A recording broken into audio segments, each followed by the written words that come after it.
Hey everyone, and welcome to The Explainer. Today, we're completely skipping the agenda because I want to dive right into a historical mystery that literally shattered our entire understanding of human engineering. We are looking at a device so advanced, so mind-bogglingly intricate, that its very existence basically breaks the technological timeline of humanity as we know it. To put this into perspective, imagine archaeologists cracking open the tomb of King Tut and finding a working jet engine. Sounds crazy, right? But that is exactly the level of anachronism we're dealing with here. As this quote from the BBC points out, this single corroded lump of bronze fundamentally disrupted the timeline of human progress. It forced scientists to just throw out the history books and start from scratch. Section 1, The Impossible Discovery. Let's rewind the clock and set the scene. The year is 1901, and a crew of sponge divers are exploring a Roman shipwreck off the coast of a tiny Greek island called Antikythera. Amidst these beautiful marble statues and ancient coins, they haul up this heavily calcified, dictionary-sized lump. Honestly, for a while, nobody knew what to do with it. It just sat there looking like a piece of green corroded rock. Now that lump certainly didn't stay whole for long. Today, this super fragile 2,000-year-old device is actually split into 82 distinct fragments. But the real massive puzzle kicked off in 1902. A Greek politician named Spiridon Stais was wandering through a museum in Athens, looked closely at one of these broken rock-like pieces, and spotted something absolutely impossible: a precision gear wheel embedded right inside of it. Okay, let's dive into this timeline real quick, because this is where the shockwaves really make sense. The shipwreck itself dates back to around 70 to 60 BC. So finding a gear wheel in 1902 inside an artifact from ancient Greece, that sent a massive jolt through the scientific community. Anything from that era just shouldn't have gear wheels, especially not precision gears with teeth just a millimeter long. This was a time period supposedly completely devoid of that kind of sophisticated mechanical technology. Moving right along to Chapter 2, Cracking the Bronze Code. For decades, this thing was a total enigma. The bronze had literally turned to a mineral called atacamite, cracking and shrinking after being out of the water. So researchers were staring down a monumental detective job. How in the world do you look inside a heavily calcified, incredibly fragile artifact without destroying it in the process? Now, what's really fascinating about this is how our own modern tools had to advance just to understand this ancient one. Back in the 1970s, basic 2D X-rays gave us a peek at dozens of hidden cogs. But the real game changer, that hit in 2005. A team from Cardiff University literally brought an 8-ton 3D X-ray machine all the way to Athens. These high-res scans were absolutely breathtaking. They didn't just map out 37 meshing bronze gears in 3D, they uncovered thousands of hidden text characters. Guys, they found a literal instruction manual, a user guide, etched right into the bronze folds of the casing. Which brings us to Part 3, Mechanics of the Cosmos. So what did that hidden manual actually tell us?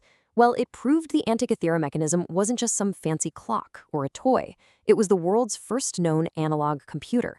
It functioned as this brilliantly complex, mechanized theory of the universe, letting you calculate the cycles of the cosmos just by turning a handle. Let's actually walk through how you'd use this thing, just to anchor how wild it is. Step 1, you set your date pointer on the front dial. Step 2, you turn a little hand crank on the side of the wooden case. Step 3, you just read the output. By physically turning that crank, you're rotating an entire interlocking system of gears. Your mechanical input instantly yields a massive astronomical output. It winds time forward or backward to show you exactly where the sun and moon are going to be, and it predicts eclipses literally years in advance. The interface on this machine is an absolute masterclass in data visualization. The front face is basically your immediate sky. It maps the zodiac, acts as a calendar, and tracks the sun, the moon, and likely all 5 planets known to the Greeks at the time. But the rear face? That acted as a deep time machine. You've got the Metonic dial aligning lunar months with solar years, the Saros dial giving you exact hours for solar and lunar eclipses, and even a games dial that tracked the 4-year cycle of the ancient Olympics. The whole shebang. Just look at the sheer density of information here. Back in 2016, even more scans proved that they etched highly specific planetary cycles right into the device. Venus at 584 days, Saturn at 378, Jupiter at 399. The ancient Greeks were taking massive amounts of intensely complex mathematical data and just compressing it into a small bronze box roughly the size of your laptop. And this brilliantly illustrates the sheer mechanical wizardry of whoever built this. To accurately track the moon, they didn't just move a pointer in a steady, boring circle. No, they used epicyclic gearing. They created a pair of face-to-face gears connected by a tiny pin on one gear that slotted into the other. Because they rotated on slightly different centers, the gear would actually speed up and slow down during its rotation. They literally simulated the moon's irregular elliptical orbit more than 1,000 years before Johannes Kepler mathematically proved that planetary orbits were elliptical. Just wow. Section 4. Who built the mechanism? Let's round up the prime suspects, shall we?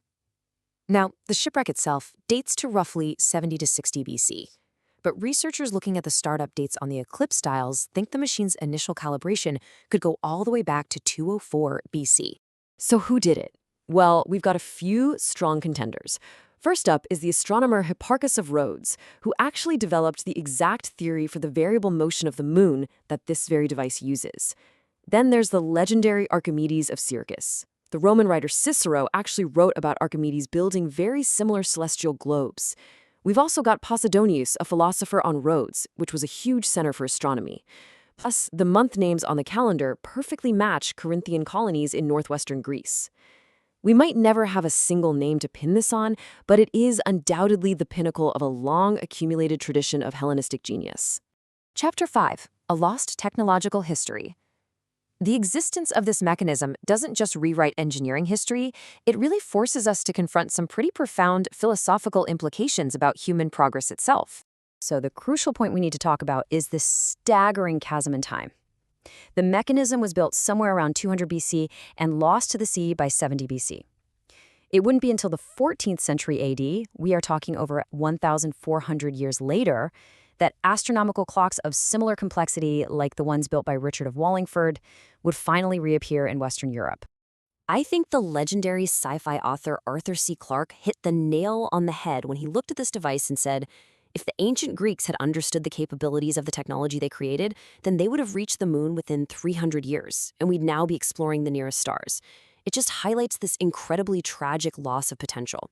The sinking of this technology represented a massive, unparalleled setback for all of humanity. The primary lesson we really should take away from all of this research is pretty humbling. In our modern world, we absolutely take continuous, unbroken technological advancement for granted, don't we? We just assume tomorrow is always going to be more advanced than today. But the Antikythera mechanism is literal, physical proof that history does not move in a straight line. Innovation happens in fits and starts. Brilliant, world-changing technology can be achieved, and then it can be entirely forgotten, buried in the mud for millennia. Which brings us to a pretty thrilling final thought. We know the Antikythera mechanism wasn't unique. Cicero's writings prove there were others out there just like it.